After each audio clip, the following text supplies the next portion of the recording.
আসসালামু আলাইকুম। আজকে আমরা যাব হচ্ছে মাওয়া। তো হঠাৎ করেই প্ল্যান হইলো। তো গাড়িতে উঠলাম। তো যাচ্ছি এখন মাওয়া।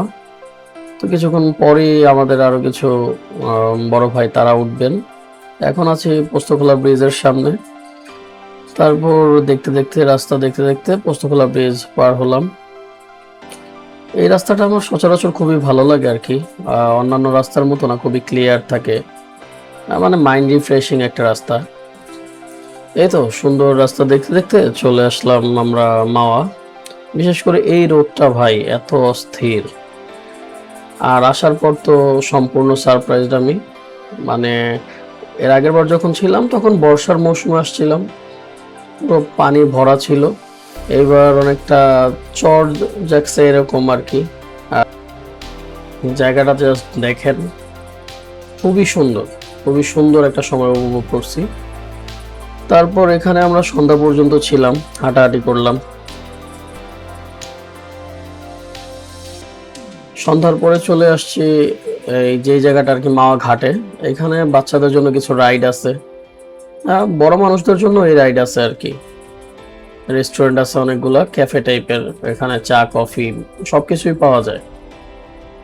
এরপর আমরা হাঁটতে হাঁটতে চলে গেছি ওই পাশটায়, যে পাশটায় আর কি আপনি মাছ পাওয়া যায়।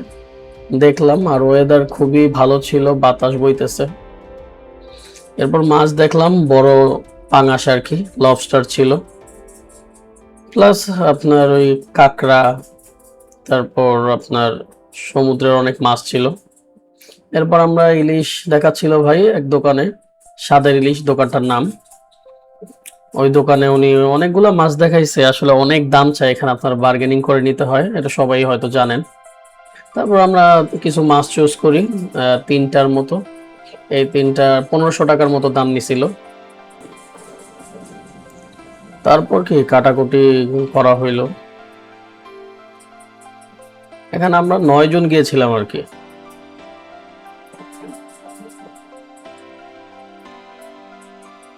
তারপর আপনার মাছগুলো আপনার ভাজা হইলো।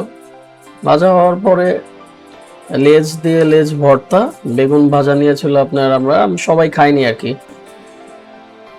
আর বেগুন ভাজা প্রতি পিস 30 টাকা করে, যত পিস নেবেন। এই ছিল আমাদের খাবার, পেঁয়াজ ভর্তা, সালাদ, মাছ ভাজা আর ভাত। আর ডাল ছিল, ডাল প্রতি বাটি ছিল 120 টাকা করে, আর ভাত প্রতি বল 120 টাকা করে।